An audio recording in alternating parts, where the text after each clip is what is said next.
Hi అండి. ఈరోజు ఈ వీడియోలో రైస్ వెరైటీ చూపించాలి అని అనుకున్నానండి. లంచ్లోకి కానీ డిన్నర్లోకి కానీ లంచ్ బాక్స్లోకి కానీ క్విక్గా అయిపోతుందండి.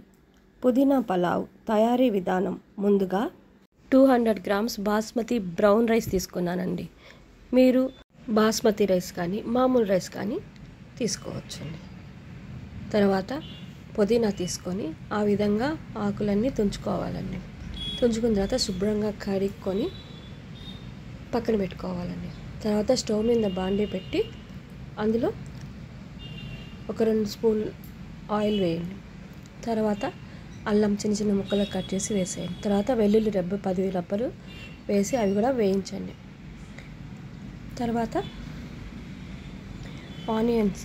ఆనియన్స్ కూడా వేసి చిన్నగా వేయించండి. తర్వాత 10-15 పచ్చిమిరపకాయలు తీసుకొని దాన్ని కూడా వేసి వేయించేసేయండి. వేయించిన తర్వాత ఒక 1/2 స్పూను సాల్ట్ కూడా వేసేసేయండి. వేసి అవి కూడా వేయించండి. దీనికి కారం కావాలంటే మీకు పచ్చిమిర్చి ఇంకొన్ని ఎక్కువైనా వేసుకోవచ్చు. తర్వాత శుభ్రం చేసుకున్న పుదీనా ఉంది కదండి, అది కూడా వేసి బాగా వేయించండి. వేయించిన తర్వాత స్టవ్ ఆపేసేసేయండి. స్టవ్ ఆపేసేసి చల్లారిన తర్వాత జార్లో వేసి దాన్ని గ్రైండ్ చేయాలండి. ఆ విధంగా గ్రైండ్ చేసేయండి.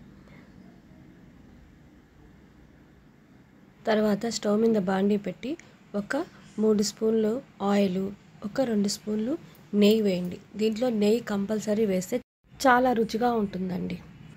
ఇప్పుడు మసాలా దినుసులు కూడా వేసేయండి.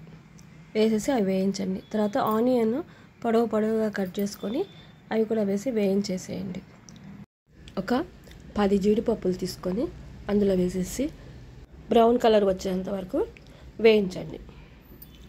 ఇప్పుడు వేగుతూ ఉన్నాయండి. తర్వాత మనం పుదీనా పేస్ట్ చేసుకున్నాం కదండి, అది వేసి బాగా మిక్స్ చేసేయండి. బాగా ఉడకాలండి.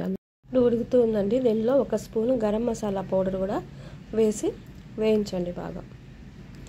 తర్వాత 1 కప్పు పెరుగు తీసుకొని అది కూడా వేసి బాగా వేయించండి. అది వేగుతూ ఉందండి. ఇప్పుడు 1 కప్పు పుదీనా ఆకులు తీసుకొని అవి కూడా వేసి వేయించేసేయండి. ఇప్పుడు మనం నానబెట్టుకున్న బియ్యం ఉన్నాయి కదండి, బాస్మతి బియ్యము, అవి వేసేసేయండి. బియ్యం వేసేసి కొంచెం వాటిలో మిక్స్ చేసేయండి. ఇప్పుడు 1 గ్లాసు బియ్యానికి 2 గ్లాసులు నీళ్ళు పోసేయండి.